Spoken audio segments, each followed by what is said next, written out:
Want to make a podcast? Spotify's got a platform that lets you make one super easily, then distribute it everywhere, and even earn money. We like that. All in one place for totally free. It's called Spotify for Podcasters, and here's how it works. Spotify for Podcasters lets you record and edit podcasts right from your cellular telephone or your computer, so no matter what your setup is like, you can start creating today. Then you can distribute your podcast to Spotify and everywhere else, those other places that podcasts are heard. Video podcasts are also available on Spotify, and when you want to take conversations with your fans to the next level, Q&As and polls are the best way to get them talking. With Spotify for Podcasters, you can earn money in a variety of ways, including ads and podcast subscriptions. And best of all, it's totally free, zero catch. We've been using it ever since we started How Long Gone. And ever since I discovered Spotify for Podcasters, I feel like having the option of turning off the Q&As and the polls on the user dashboard has really helped boost my creativity and take it to another level. I highly recommend giving it a try. Download the Spotify for Podcasters app or go to www.spotify.com/podcasters to get started.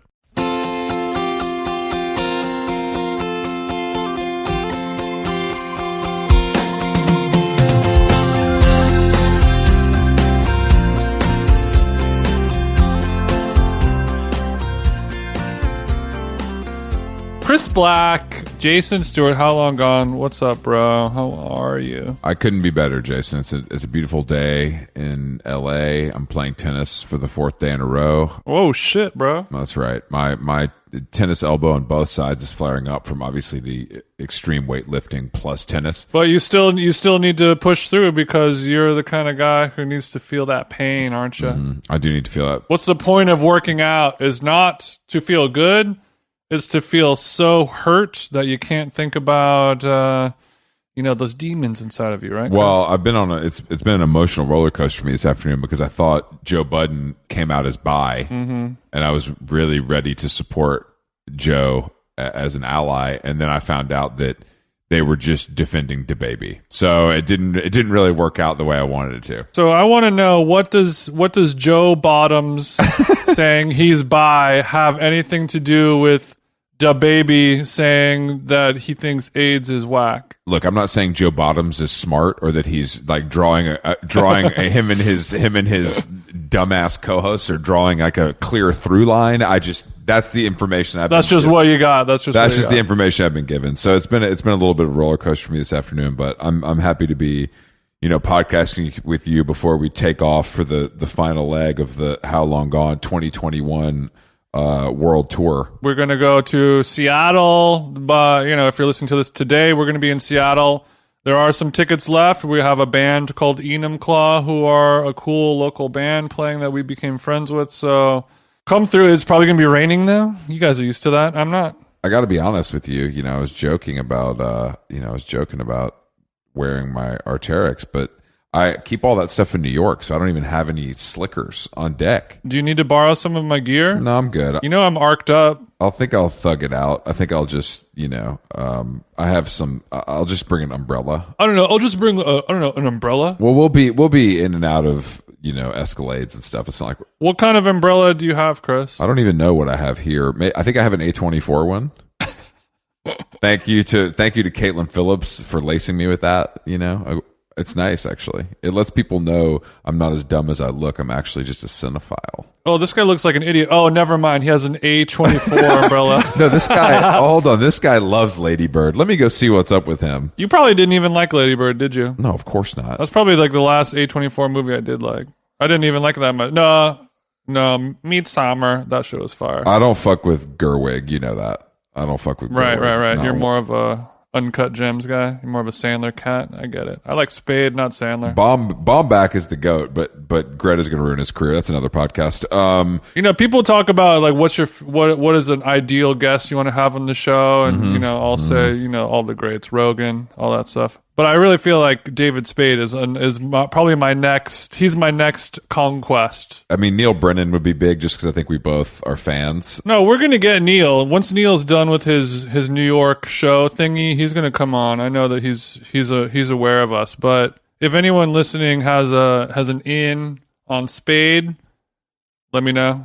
If any of you ladies live in, Arizona and you see Spade at the local watering holes, Any listeners in the Scottsdale area? Yeah, any retired pro athletes in the Scottsdale area that are listening to this podcast. No, I think but I'm tomorrow on the flight. I gotta finish a book, but then I have a new book to dig into that I'm pretty excited about. So you're a busy guy. So you're one of those guys who works on the planes. You're not just gonna take a nap or watch TV. You're working the whole time. It's a book called Sellout: The Major Label Feeding Frenzy That Swept Punk, Emo, and Hardcore in 1994 to 2007. Okay, so you're reading kind of the important stuff they require. Well, it's got all the out, bro. It's got Jawbreaker. It's got Jimmy Eat World. It's got the Distillers for you. The Distillers? You're reading a book that features the Distillers? Jesus Bro, I tried to forget about them too, but now that I can learn about their record deal and how much money they got, I'm back in. You know what I mean? Whoever wrote this book must have got a huge advance. I know, honestly, it's getting a lot of it's a pretty, let me see who published this. I'm just kidding. I know you're kidding. I know you're kidding. I know you're kidding. Yeah, actually, it looks like it's on a small imprint. It is hardback though.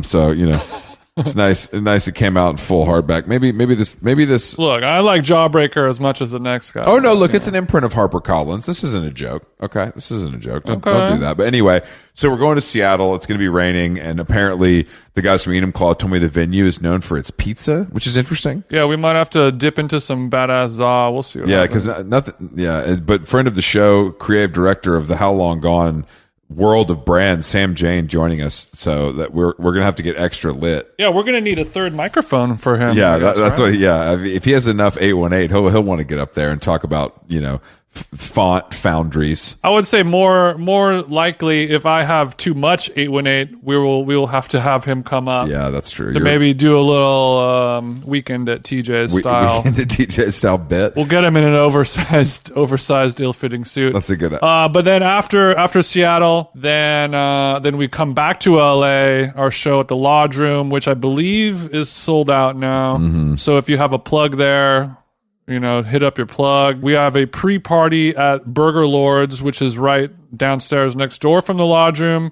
We are doing a little party kind of kickback just to get the wheels greased up. Chris will not be participating because there's food involved. So come hang out with me. Mm-hmm. We're going to have a bacon western cheeseburger, vegan, of course, and some nice farm-to-table beer offerings from Homage Brewery, which is a very sick local brewery. And then finally San Francisco on Sunday, which we still have tickets for. That one is going to feature a live interview with our friend Jonah from Blackbird Spy Planes. So he's a very, very good talker. So that's going to be a fun one. So make sure you pull up for that. And LA is going to feature Whitmer Thomas and Ryan O'Connell. But let's talk about Chicago, because right now it's looking like... And Chicago. It's looking like sold out Shubas. It's going to be Alkaline Trio with a Virgil Abloh DJ set. I'm still kind of putting the pieces together. I've called in some favors, but it's going to be Jason, Matt Skiba from Alkaline Trio and Virgil back to back. This is something you've never seen before. Sure, you've seen it online, on YouTube and stuff from, I don't remember which Boiler Room that we did, but... This is not a deep fake. This is real stuff, guys. No, but honestly, Shubas is sold out. We are doing an after party at Blind Barber. Shout out to Augie. Shout out to Ben Edgar. We will figure out the details for that and let all our Midwesterners. Yeah, so that's going to be on Tuesday, November 9th. If you're in Chicago and you were unable to get tickets for our show, then come to the Blind Barber. You can check out DJ Them Jeans playing rap music from 2017. We do have a guest. Sam Evian is a singer, songwriter, producer, mixer. Stickman. His new album is out now on Fat Possum Records, our friends over there. Already got a Fat Possum. I mean, he's done stuff with Blonde Redhead, Okerville River, Cass McCombs. The list goes on. And not to forget Buck Meek and also our dogs and Big Thief. But he lives in the Catskills like a true freak. So let's get him on the horn and see how his little tour is going. Bye. Hey, Chris, it's Tim time. Let's get into some Timberland talk. How are you? I'm great, man. I was just looking here at the Timberland Greenstride sole on these boots they sent me. It's made from 75% renewable sugarcane and natural rubber. which does the job of combining eco-consciousness and comfort. Okay, that's a very good amount. That's almost 100%. So all that natural rubber, all that sugarcane, that's everything that's renewable. That's going to do a good job as part of Timberland's commitment to make sure their products are sustainable for a more greener world, with the goal of having a net positive impact on the environment by 2030. That's positive. That's better than neutral, and much better than negative, of course. Of course, but we'd be remiss not to discuss the eco-conscious materials that we've laid out for you. Also, they look cool. They're rugged, lightweight, and durable. You can go shop the men's and women's Green Stride collection on Timberland.com. Sam Evian, where the hell are you, bro? Dude, I'm in Bushwick, the town of many ghosts for me. A town of many ghosts? What does that mean exactly? Spooky? I've had some spooky past lives here in Bushwick, Brooklyn. I don't think you're the only one, and I also think that's the only reason to go there is for spooky behavior. Chris, is Bushwick known as a paranormal playground? No, I don't think he means paranormal, Jason. Are you talking more like spooky dick and less than the extraterrestrial beings? I think Sam's talking about his unit as well as maybe some drug use. is what I'm guessing. His unit? Yeah. Well, I mean, the only reason to go to Bushwick, unless you're poor, is to party. Especially in 2000. Sam, I don't know how old you are, but I'm guessing you're closer to 30 than 20. This is a correct assumption. Okay, see, so it's I never lived in Bushwick, thank God, but I did have to go there to party. And there was a time where, I think now it's having a nice little resurgence, but it's I like that rebranded. you said you had to go there, but the had was to party, as if, it was a government mandate that you had to go do coke and watch a Vice music band play. Yeah, but I think now it's been rebranded, Sam, as East Williamsburg. Oh, there's a rebrand. There always is. Well, we're pretty big into real estate stuff, so I know you're busy in the studio laying down tracks with some of that warm compression, so it's no wonder that you don't keep up with these trends. Actually, I will be honest. They've been throwing that term around for years. Ever since I was sleeping in a practice space on DeKalb Avenue, they were saying, this is actually East Williamsburg. Mm-hmm. And I was like, okay, yeah. I'm in Bushwick. Actually, if you're familiar with the record titles, there's a song called Arnold's Place. Okay. I'm at Arnold's Place right now. How's Arnold doing, by the way? Oh, the fans want to know.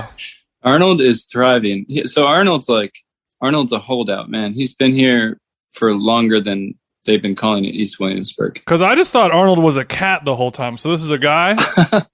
Yeah, you're saying this is a breathing human? This is a living... Okay, so Arnold's been here for a long time. Yeah, he's... Back when this was all orange groves? Orange groves, tobacco fields, yeah. Ponytails. all the good shit. Back when you could still get a decent line of cocaine around here, Where can I get a decent line of cocaine around here, for crying out loud? Back when a dime bag cost a dime, am I right, brother man? This is my problem with Biden's America. You can't go get a decent line of coke in any of these major cities anymore, and I don't know what to do anymore. Well, I woke up to the goddamn Twitter headline that said drug users are nostalgic for the old drugs. Oh, the heroin. I saw that. Yeah, I saw that too. Yeah. Because you know what? Honestly, I get it. It's like, I think that as a person who's been sober for like 5 years, I don't know if I would want to do drugs with the same at the same level I did, because it's actually dangerous, and also everything's lame. Like, weed is so lame. Weed is so lame now. Take it easy. Like on the sweet sensimilla. But you're right. I think that if you've been doing heroin for a long time and you know how it works, it's like getting a hot bag with fentanyl in it. Is really the headline's a little like, a little wanking off. It's like, we don't like the drugs nowadays because you do one speck of it and it kills you instantly. Yeah, of course you don't like it. Like, fentanyl will instantly kill you, and it's not as good as literally living killing off of all of your friends. Yeah, no shit. Yeah. No shit, you don't like it, and you're nostalgic for drugs that don't kill you. Not only our friends, guys, but Tom Petty, Prince. I think this is why I don't like the media. They're always sensationalized. They're always making a story out of the obvious, and even heroin. I thought the old H was sacred, but people have always been, talking about the good old days of drug use back when you could smoke a joint, knock it high. It didn't. Well, you would get something, but it didn't put you in the hospital. It didn't make you call your mom and confess to taking $5 from her wallet when you were 10 years old, or whatever it might be. Or you always hear the stories of, I wish Quaaludes were around because everyone... I kind of do, though. I would try some Quaaludes, honestly. I've just never tried them, so I'm just curious. Yeah, of course. But it's kind of like, how good could the Quaaludes have been, I think pretty fucking good. Well, they made a wonderful documentary about them with Leonardo DiCaprio.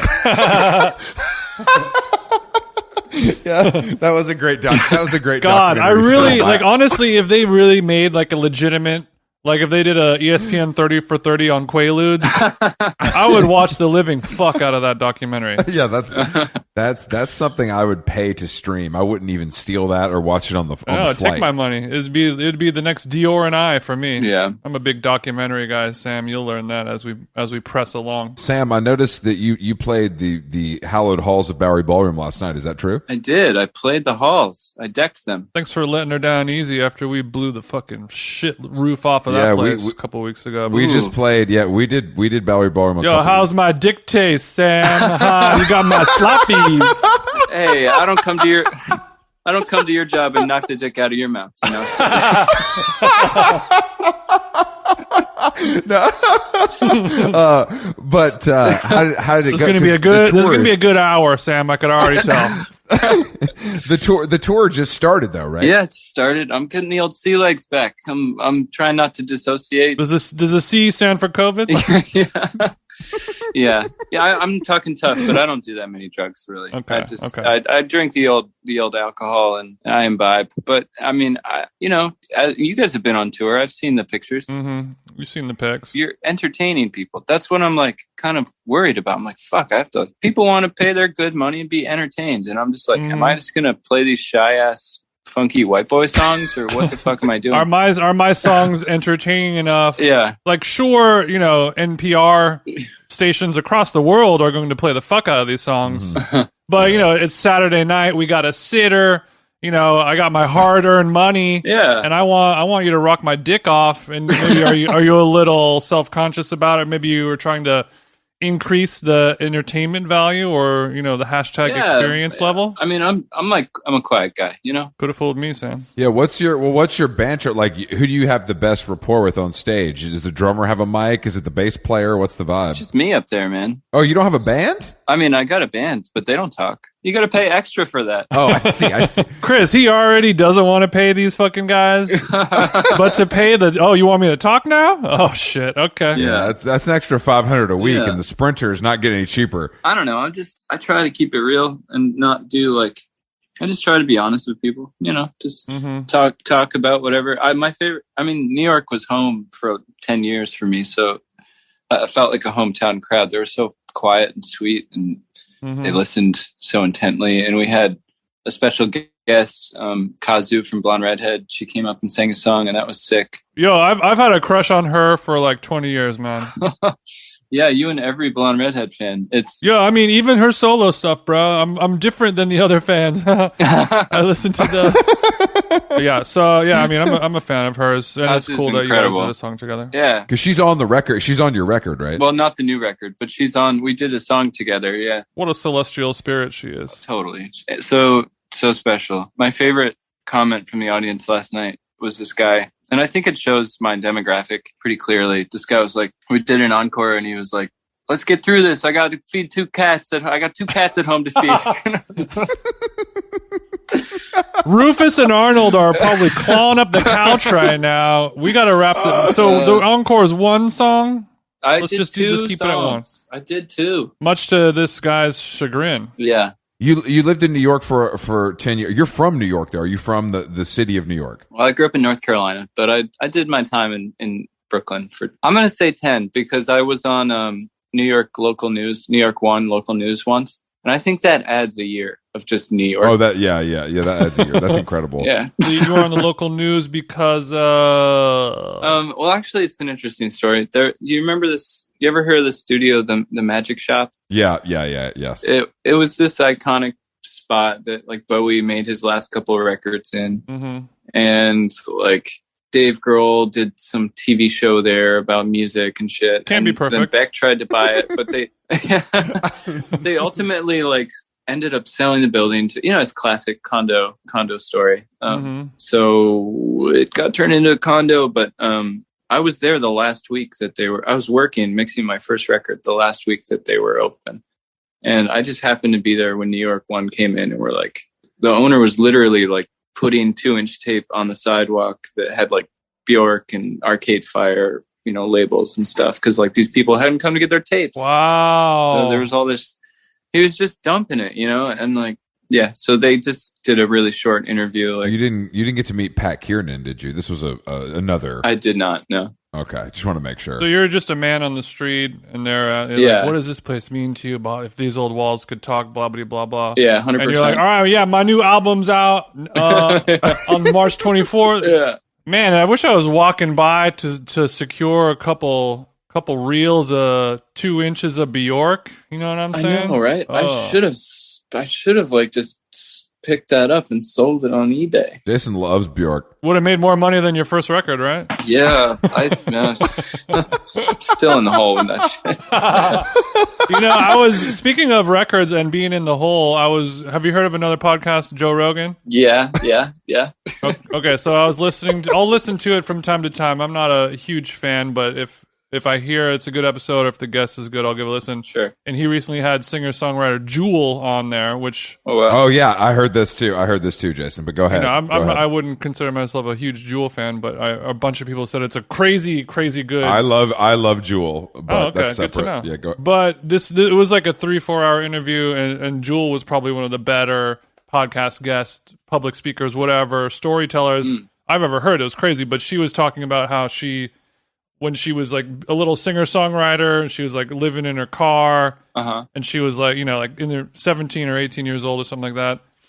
And she got a record deal, and she was offered $1 million advance. There's a whole bidding war on all the labels. She got $1 million advance, and she turned it down because she didn't have a manager, she didn't have an agent, she didn't know about any of this. She went to the bookstore, stole a book about like music management, and figured out like, you got to pay, the advance is just a loan. It's not just a free money. And she was like, well, I'm probably not going to ever make $1 million back, so I'm not going to take the advance. And then she told them to give her a salary of $2,000 a month so she could have, an apartment, Yeah. And as a result of not taking an advance, she was able to negotiate a huge back-end deal.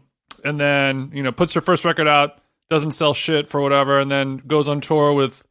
Her first tour is opening up for Dylan. Wow. She starts finally selling records, and then when she was 20 years old, she was selling 1 million records per month for over a year straight with an insane back end deal. Anyway, her mom stole $100 million. She made $100 million. She made $100 million. But she doesn't she still say though, like, I still never have to work again. Like, I'm good. God. Kind of. I mean, when I was listening to it, she said at 34, between 20 and 34, she made $100 million, and at 34, she owed the IRS $3 million. I didn't see that one. That's a curveball. I didn't see that coming. Big curveball. I thought this was just going to be a rags to riches, Rags to riches to rags, but, I just thought of it right now because we were talking about, Well, I know that Connor Oberst gave you $100 million advance over there at Saddle Creek. Oh, good. Yeah, so good old Connor.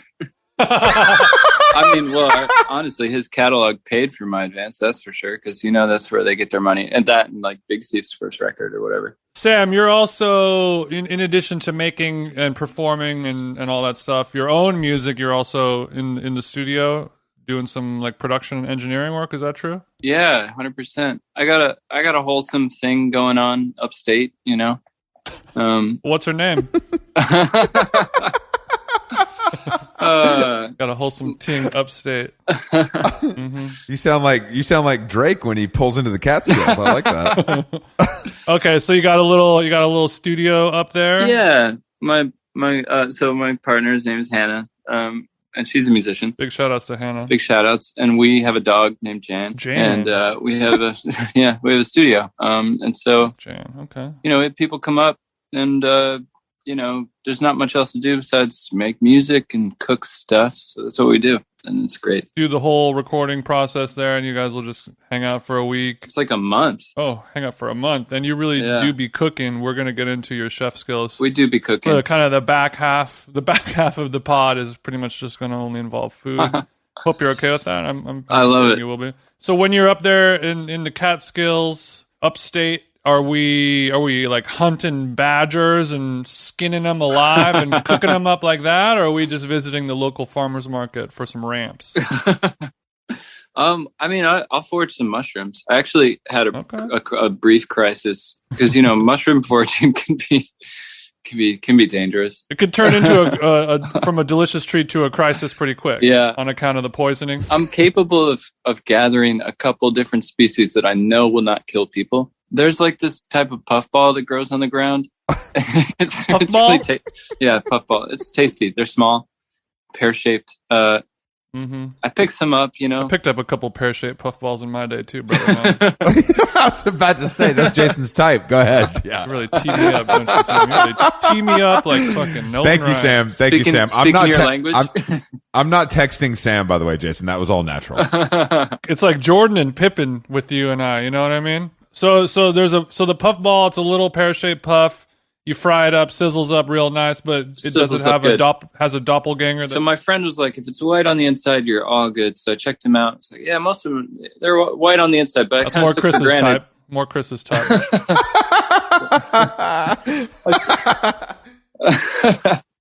I took for granted that maybe I didn't look at all of them. And so we fry these puffballs up, and I had my family visiting. And so the heat is on. The heat is on. And I was like, hey, Hollywood, I heard you've been cooking up. I'm licking my lips, ready for it, and you're sweating like a whore in church, aren't you? Paul Hollywood was my dad, actually. Okay. Poof. We call him poof balls then. I call him Red Lobster. There we go. I love Paul Hollywood. He's always looked like he's been like drinking gin, like a lot of gin, like in like Spain somewhere. And he just like flew into the tent, for that baking episode. And what we doing then? Yeah. I looked him up one time. His last name is actually Hollywood. It's not a fake. It's not a fake name. His real God-given last name is Hollywood. That's so twisted. So cool. It's incredible. I mean, you got to give it to him. The man made his whole shtick giving people a fucking handshake. I know, right? I like seeing that show. It makes me feel it's good. I have to watch it. Well, first let's talk about you poisoning your family with a puffball, and then we'll get into some bake-off. I'm so hungover today because I was overserved last night, so I'm a little fritzy. You'll have to excuse me. You're a little fritzy?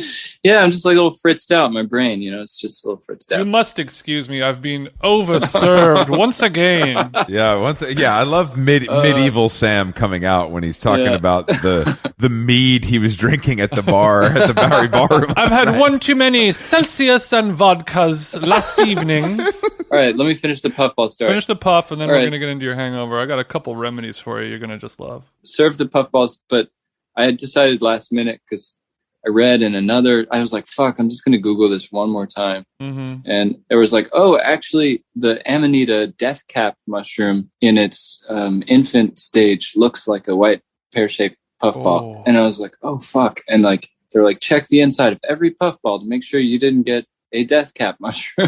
Jesus. Let me just say, guys, this is why I go to restaurants. Okay, but you go ahead, Sam, because I'm not putting my life in the hands of like a drunk guitar player. You know what I mean? That is not what you guys can do that if you want to, and I'm your parents are Chris. Even the best CDC, when he's slammed right now, and you got tickets coming up, you sometimes things fall through the cracks, even if you've gone through the full culinary system, Chris. You never know, man. No, I understand. You just never know. Always check your puffs, Chris. Thank you.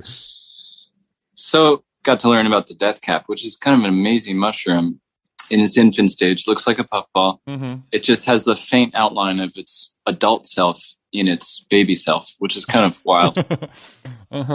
So it kills you, like hands down kills you. Like hands like down. A lot of mushrooms a lot of mushrooms will make you sick, but the survivability of eating a death cap is like, extremely low. Like not many people have survived. So now I know why they call it the death cap. Yeah.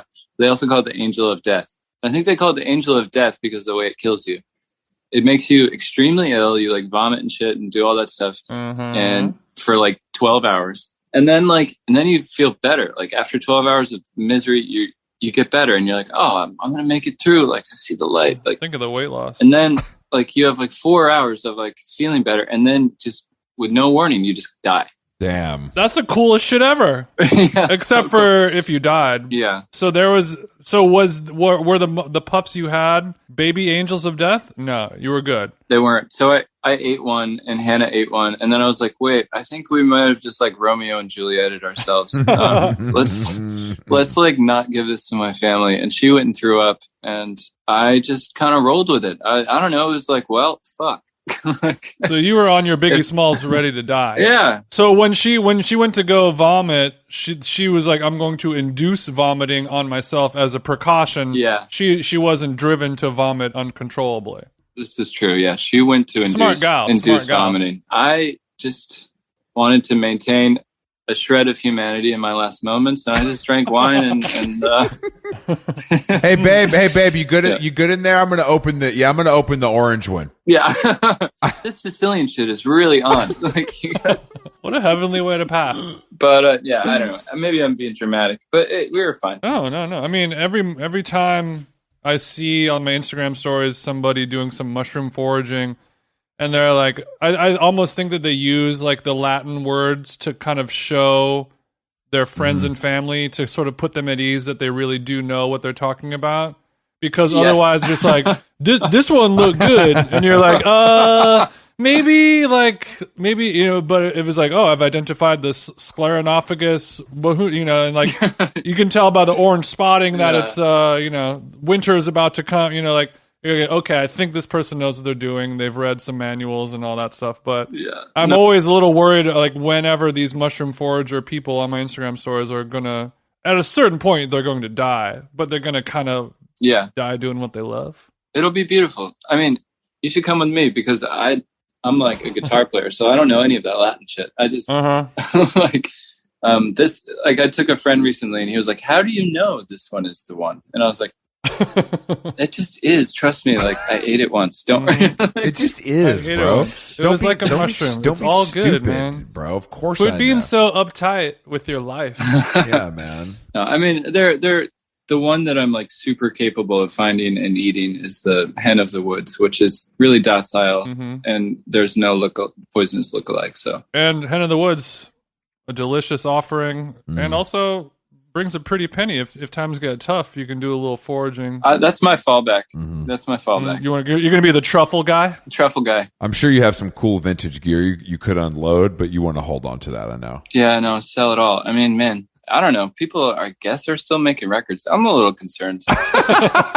No, man, you have the look. I mean, if I'm in a band, you know, actually, it's funny because I just separately interviewed Dave Gahan from Depeche Mode and Leon Bridges. Oh, cool. And they both though went and made records like the old way. Yeah. Like we're going to live together. We're going to do this. You know, Leon did it in LA. Dave did it in Malibu at Rick Rubin's place. But I think that may be coming back. It's coming back. I mean, because, you know, in the infinite digital workspace, it's so easy to get lost. No, I'm sure. And I also think that if you're offering the facility, you know, people have the time. It's like, it's more fun. Yeah. It's more fun to do it that way. Yeah. I just did like a Talkhouse interview with James from Big Thief, like before this thing. James is the drummer, correct? He's the drummer. Yeah. And they came and stayed for a month last year during COVID, like to do a record. Oh, cool. And, it was like that old fashioned way, you know, we did it on tape, did it in a room, no headphones. Adrienne sang all of her vocals live. It was so easy. It's just so much easier. It does feel. All you have to do is just be really, really good at playing music and recording live. Just be absolutely monsters at your instruments. This is true. But I mean, we're big Thief fans. Actually, Buck Meek was on this podcast. Oh, I love Buck. We saw them play, and Jason and I were transfixed by James's drumming. We've talked about it a lot. The man is transcendent on the kit. Yeah. Like I don't even really understand what he's doing. He's an enigma for sure. You see him, and like. It's hard to like. He just hits the drums in such a pleasant, groovy, special way. He's really unique. his energy. 100%. I agree. It was really, we were both like pretty focused on it. It was really interesting. He's one of my favorite drummers in the world. Mm-hmm. Definitely. Did Buck tell you any good jokes? Buck's life is so insane. We didn't have time to get to the jokes. Is he a jokester? Yeah. I didn't know Buck was a jokester. He's a trickster, you know. He's he's like George Clooney on set. He loves pranks, you know. Yeah. No, Buck. I love Buck so much. I'm going to go see him tonight because we're off in New York and he's playing Williamsburg. Oh, nice. Yeah. I just love that all of them seem so out there, but the music is so like it's pretty well. It's big. You know what I mean? It's like It's like big and really well liked in like a lot of different circles. It's very popular. Yeah, that's the perfect band to come do a month in the stew though. That sounds. It was so fun. So we've heard other stories of our label mates Bon Iver doing that at his studio. Yeah. Over at his compound, and they'll do the same thing. But he's doing a different kind of mushrooms. Are you guys kind of going on a little bit of a mystic journey as well? I actually microdose. There are times where I've done large amounts, and now now I do less mushrooms. Yeah, that's kind of how it goes with drugs. You know what I mean? Sometimes you do a lot, sometimes you do less. You know, for me, I was microdosing mushrooms for a while, and it was cool, but it was a little inconsistent for me, and sometimes I would not feel anything at all, which I guess is sort of the point of it. And then sometimes I would be like in a meeting and then like seeing like tracers and being like, oh, like I'm supposed to read an email and I can't like see the letters on my screen right now. This is potentially bad. But I mean, luckily that doesn't really matter in this point in my life now. But I think the next time I do mushrooms properly, I want to do like how I used to do back in the old days, just a full eighth down the gullet. And go big? Yeah, full eighth. And then, get me a walking stick, big old jug of water, and then that's about it, Get me a walking stick. I'm thankful for those moments. Mark Maron, whatever Mark Maron is, I like some of his stuff. Mm-hmm. I don't know. He's a good interviewer. You like some of his records? Yeah.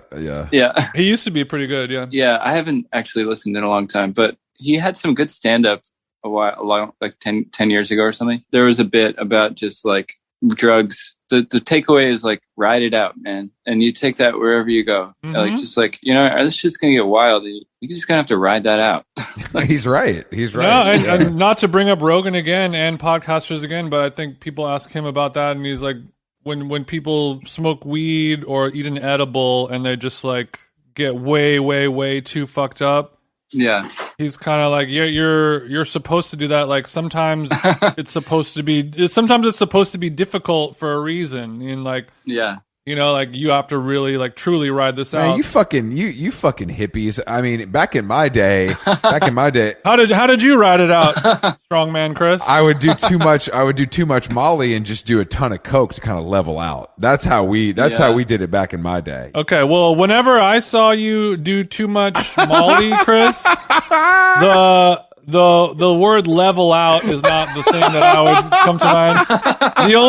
This is what he would do to level out, according to my own two eyes that I would see with.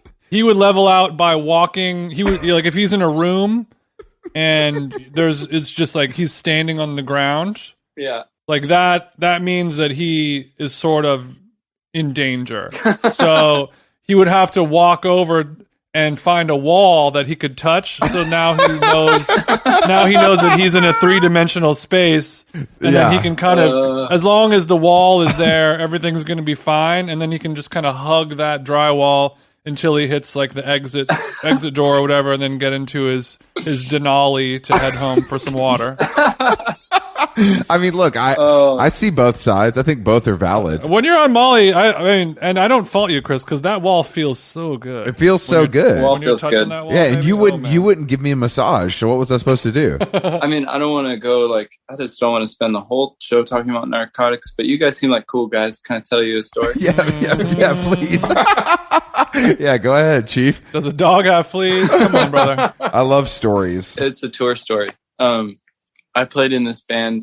Like, I moved to New York to start this band with my friends, and it was like a psychedelic loud band, and we just played loud. It was like Deerhoof inspired loud music, right? Oh, forgot about Deerhoof. Oh man, I worshipped Deerhoof at a time in my life. Great. They helped me transition out of like being a jazz guy, like because I studied jazz. But anyway, you can see why there would be some crossover. Nothing wrong with jazz, brother. Angsty 19-year-old needing to get out of like John Coltrane space gets into Deerhoof. Like a tale as old as time. Well, it kind of is these days. But yeah. All right, so this band, like, we got booked. Actually, it was Deerhoof's TM in Europe. His name's Jakub, and he's from the Czech Republic. And he was like, he reached out and he's like, hey, like, I'll book you guys a tour in Europe. And we were like, whoa, really? Like, of course, let's do it. And so he sent us this routing, and it was like 15 days in the Czech Republic. And that sounds like the Jakub I know. Yeah. And Slovenia, Slovakia, like all East Germany. No France, no UK. It's like the complete opposite tour that everyone does who's like in the music industry. Like a bunch of cities that you didn't even know had stages to perform on. Each one of these cities, you guarantee that not a single person there knows who you are. Yeah, 100%. Okay. But I mean, they were so sweet. But I mean, this whole experience was like a Euro trip movie. It just was every insane thing that could happen, like totally happened. It was the three of us. We flew over with backpacks. I like took my guitar apart and put it in the backpack and brought like another pair of pants. Bro, wow. It was like we were jamming Econo, like so you were in the Deerhoof, okay? Yeah, in the truest of ways. So we do these shows in the Czech Republic. They're super weird. Like play all these festivals, and yeah, they really love Molly over there.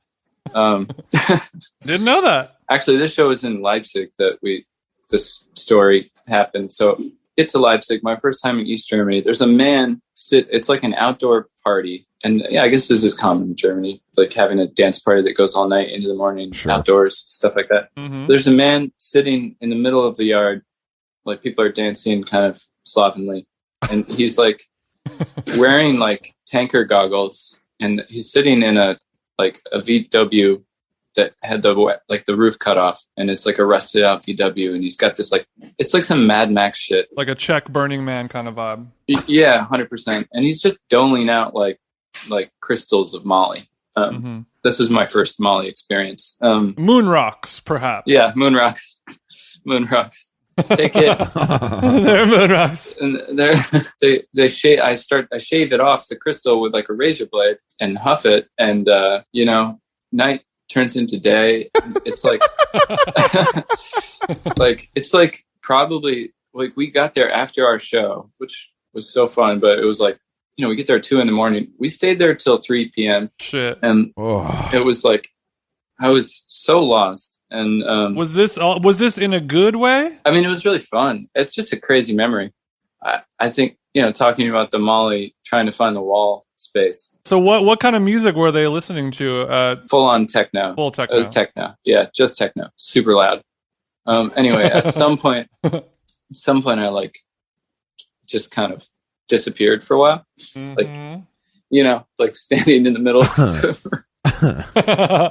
the middle of the room, but not present. And my German friends who tangent, like, fuck, I love playing in German because they're so honest. And like this guy comes up after our set and he's like, yeah, I did not like the music very much, but I would like to buy you a drink. And like, we ended up hanging out all night, and his name was Bambi. Very cool. That's Bambi? Very cool. Yeah, Bambi. Motherfucker. So Bambi's like, man, this guy's not right. Like, can someone go get him some speed? Exactly. Bambi knows. Bambi's a real drug user. Shout out to Bambi for knowing. Yeah, we no shit that Bambi is a real drug user. Yeah. Your music is shit. I'm Bambi. Come with me. You're my new best friend. We need to get him some speed. He's not looking good. It's amazing. Like, you just can't make that shit up. So did you do Bambi's speed? I did Bambi's speed, and I didn't sleep for 3 days. Bro, Bambi had the good shit. I'm not surprised by that either. Well, I mean, you're doing speed in Germany. We kind of invented this shit, you know what I mean? I mean, but it was It was terrible. It was so dangerous because I was the only. Okay, we rented this van, but it was a 5-speed, as most cars are over there. Mhm. And my other 2 bandmates couldn't drive 5-speed, so I was the only driver. We had a gig that night that we had to get to, which was like in like an hour and a half, probably at this point. Yeah, it was. So we were in Leipzig. It was back in the Czech Republic, but of course, it was like the craziest week. It was just such a strange gig. It was for like a community center. Didn't know they had those over there. Yeah. Communities. Didn't sleep for 3 days. Ended up having to like buy a sleeping pill and like check myself into a hotel and cancel a gig so that I could like. Damn. You had to go on medical sleep leave. Yeah. How old were you at the time? I was like 24. That tracks. That's fine then. Yeah, You know, totally that's tracks. That's Yeah, fine. those are the times of your lives where you gotta do certain things like that, get it out of your system. Anyway, that's my Molly story. Pretty good. I did drive. So I drove across all of Europe because we ended up actually in Brussels, where I got the hotel room. And I got us there somehow. Man, I mean, the thought, like when I hear that story, it just makes me, or it just reminds me of all the times that I'm just like staring at my ceiling at, 10 in the morning, just fully not even close to being able to go to sleep. Yeah. And just like my life is pure hell. Like, fuck this. I'm never doing that again. Yeah. But to be doing that just like in the back of a van in some field in Czechoslovakia, it would just be so much extra. Just like, what the fuck? Like, or maybe it would just be freeing because there's just you have no clue what's going on. No. No. It was scary. I thought I was gonna go insane. Like I thought I was losing my mind. After 3 days not sleeping, technically you are kind of insane. I think It's starting to do some permanent damage. I can't wait to hear those demos that you recorded. During that period. I think 100%. the lost tapes are going to be good. I'm sure we can get. I'm sure we can get Fat Possum to do a reissue. Well, let's get in touch with Bambi because he's got them all. Yeah, to get Bambi. I gave you the 4-track, bro. Can you send that back to me? Actually, Look, once Bambi gets out of jail, we're gonna link with him. I'm assuming he's behind bars right now for some reason. Bambi. Bambi might not have made it out the slums, but But Sam, I did want to talk to you about food and cooking because apparently you are cooking it up. So you're a Bake-Off watcher. What other shows did you kind of grow up watching to get the food bug? I'm a big Jacques and Julia fan. The classics, huh? Jacques Pepin, Julia Child. we knew who you were talking. Don't treat me like I'm an idiot, okay? Well, Chris, he's explaining for maybe our listeners at home who might not be familiar with these people. Okay, The less cultured, yes, of course. That's true. I don't mean to patronize you. Okay, so Jacques and Julia, how did you get into them from your parents or something? Because that's a little bit of a rare move to get into on your own. I actually got into them kind of recently, like a couple of years ago. Was it from the movie Julia and Julia? No, I mean, I'd always been into Julia Child, and my mom watched Julia Child all the time when I was a kid. But I fell in love with their dynamic. They have such a Julia's tough, She's like been around, and Jacques is also a fucking professional. But he's so sweet with her, and she like gets all bossy and huffy, and he's like, "Okay, Julia, like whatever you want to do, it's so good." Like. And it's really sweet. It's so you like that dynamic of kind of a tough old broad and like a polite little French guy? Because usually the French not known for being kind. So yeah, but he's like French Connecticut. There's that in play as well. Yeah, French Connecticut. So does that mean you like making those types of kind of French cuisine from the bygone era, or you just like their dynamic on screen? I lean towards the Italian side of things because that's my family's background. More of a Mario Batali kind of guy. I guess. Yeah, Mario. I'm an EVOO user. You glug that shit, like blue Powerade. Yeah. Okay. And also, listeners, shout out to our good friends. There's an olive oil called Baroncini. Yes. It comes in a large yellow tin. Truly delicious. Give it a look. That's good stuff. I know that stuff. Oh, okay, great. So more of an Italian guy. Yeah, but I did get into Julia for a minute, and I made her creme caramel, which was really cool. It's like kind of a custard with like caramel top. What about the coq au vin or the beef bourguignon? I made some bourguignon this winter. That was great. I mean, I love cooking with wine. You know, just glug it in there. Cheeky son of a bitch. Jason, our new friend Sam feels like he's maybe from a different era. Are you getting that vibe a little bit? They don't make them like Sam no more, is what you're saying, huh, Chris? That's what I'm saying, man. I feel like of course. He's not single. No, yeah, of course. Guys this hot always have a girlfriend. It's fucking annoying. Chris, we're not getting into the looks. We're not getting into looks just based off of his bomb-ass personality. Oh, I see. You guys are hilarious. You mentioned my song in a previous podcast. Yeah. And you called me and I appreciate that. And I'm such a fan, and you guys cracked me up. So thank you for having me. Hey, of course.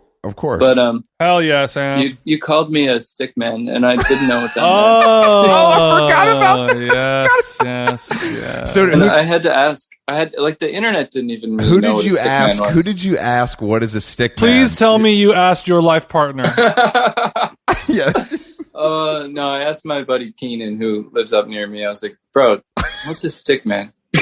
Keenan gets to fucking, doesn't he? He started laughing. He's like, they called you a stick man? That's badass, man.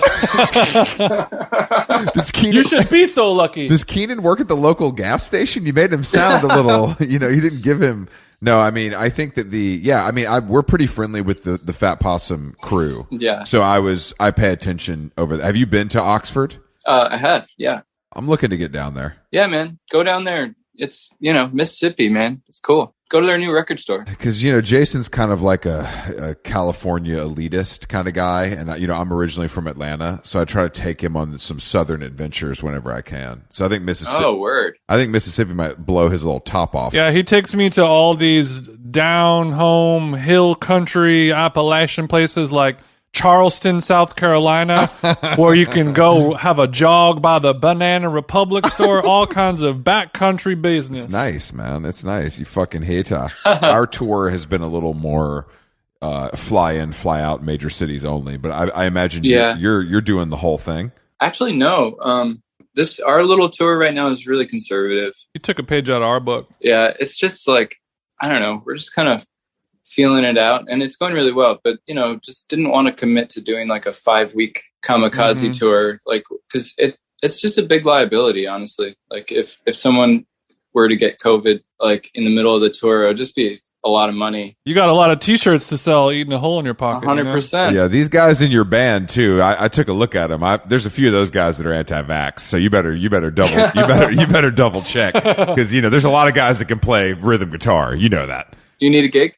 Are you playing? No, Chris can't play guitar. Are you doing LA at all? Yeah, I think we're gonna come next year for like a bigger. We're gonna do the full swing. I was gonna say, if you come to LA, we should link up for a tasty meal. I would love that. You got some spots? What do you like to do in LA these days? Bro, I got too many spots. You lived here though, didn't you, Sam? I did, but LA was different when I lived there. It was still like a bunch of lonely actors and like punk bands. There wasn't much going on. So you were here in '89? Like, how old are you, bro? Yeah. So you saw X play, and you had to leave. I actually, when I was there, it was like 2009, 2010. You still had to like drunk drive everywhere. Like you couldn't get an Uber. Like Uber didn't exist. Like it was kind of lonely. Well, maybe it's perfect for you to come back to LA, because now that Uber costs $85 to drive 2 miles in LA, everyone is back to driving drunk, myself included. Oh my god. And keep our fingers crossed that I don't get in an accident or go to jail. But unfortunately, drunk driving is back in a big way. Seems like culturally accepted there. I mean, like I had an internship in LA, and we went out for a party, and like I have some bar in Hollywood, and I get wasted, and my intern boss is buying me whiskeys and shit. And then I'm like, oh, Tyler, like, how should I get home? He's like, oh, where do you live? I was like, West Hollywood. He's like, just drive, man. Just drive. Yeah. Like, just drive. Quit being such a pussy. Shout out to Tyler. He's head of marketing at Netflix now. So glad to see that he made it. Glad to see that he made it out. Hilarious. But I think when you're in LA and you're driving drunk, all you have to do is have like a vehicle that is sort of it just draws no attention Yeah. to you. So it can't be super nice and it can't be super shitty.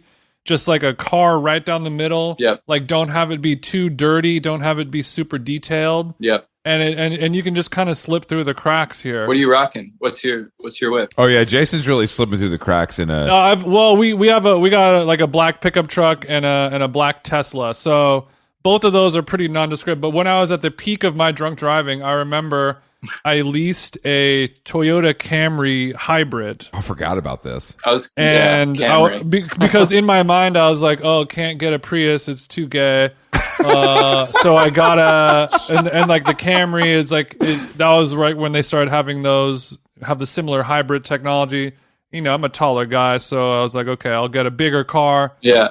And I was like, I'm driving around in a Toyota Camry, just blacked out drunk. And like when you have like a normal, you know, four-door sedan Toyota Camry. Mm-hmm. With, you know, no stickers on it that say, you know, Green Bud Packers or Armed and Hammered. No Foos Gone Wild stickers on the back or Armed anything. and Hammered is so sick. God damn it. Then, you know, I'm pretty, and as long as the officer sees that I'm an upstanding young man. Also, you're white, so yeah, that's a good point. You know, I didn't want to say that. Yeah, I'm sorry, but yeah, that does unfortunately come into play. That's the fucked up thing. It is fucked up. I had a Honda Civic, which at my time was a very similar. Mm-hmm. I feel like that was as nondescript as possible, and I made it home. Yeah, another fine car to drunk driving. Did you have a car? What was your car when you were in LA, Sam? Let's see, what was I driving? I was driving a forest green 1991 BMW 318 Ti. No, that's damn. This is why we know you're a stick man, bro. Because that's a panty dropper. You had no money, you know, but you had a cool car. I got to be honest. My dad got it from the guy he works with for probably like $1,500 or something. I love that. I drove that car into the ground, but you know, drove multiple times across the country. It was a good little car, but apparently it was perfect because I never got pulled, and you know that's where I learned about road sodas. And also, you could tell that you're a pro because you just said, "quote I never got pulled." Yeah, that's yeah. You're using slang that hasn't been used in 15 years, so that's you know, my life partner still does a road soda, and I'm like, damn, bitch. Whoa. You can't even do that. You can't. Sam doesn't even do that in the Catskills, bro. Much less West Hollywood. You know? I don't fuck with that anymore. Well, the problem with the road soda now, or I guess the benefit of them, is every like hard seltzer startup whatever thing just looks like. It doesn't look like alcohol. It doesn't look like anything. So, yeah, you know, I could literally be drinking, like a cop could be next to me and I could have my, you know, my whatever spritzer in a can next to it and give him a wink and a howdy do. And he won't, he won't know the wiser. He thinks it's just another one of those freaky kombuchas the liberals like.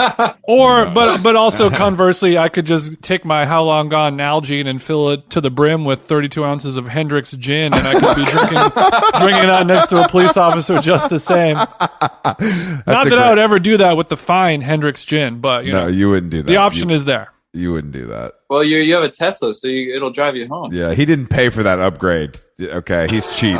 So I didn't pay for that upgrade. The upgrade is $7,500. It's a little crazy to have. Well, what's Jaguar doing? Exactly. We're unionizing. Wouldn't it be funny if they're like, if Tesla was like, yeah, we made it 75, because it's also every car has it. It's just a software thing. So you pay $7,500. And then somebody, you know, in Cupertino flips a switch, and now you have this thing. It's already in your car. Yeah. But if they're like, "How did you guys land on the $7,500?" and like, "Oh, that's how much it costs for a DUI," and like, "Oh, okay." Yeah, that's like that would be a perfect selling point. That would be. Sam, it's been a pleasure, bro. Thank you for joining us on How Long Gone. You guys are so fun. Thanks for talking. Great job. No, thank you. You're a fucking pro, and we appreciate not only a sick man but a talk man as well. Exactly. He can. This man can do it all. And also, if you listen to him on Spotify, he can make a great song as well. And I was listening to your record this morning, and I was like, he must be doing something more than just writing the songs, because the production quality was very nice and very lush, and it sounds like you know what you're doing, twiddling those knobs. I'm a twiddler. I'll twiddle up and down. If you're a major label recording artist with a huge budget that wants to check out and go to the Catskills for a couple months, you know who to call. Yeah. You know who to call. Sam Evian, we'll talk to you soon, bro. If you can't afford Tame Impala, you know who to call. Yeah, exactly. Let's get a meal. Yeah, we'll get a meal. And go check out Sam. Give him a Google. See him on tour right now. Go check out his music. Stream his shit on Spotify, not on Apple. Thank you guys. Congrats on everything you're doing. It's so cool.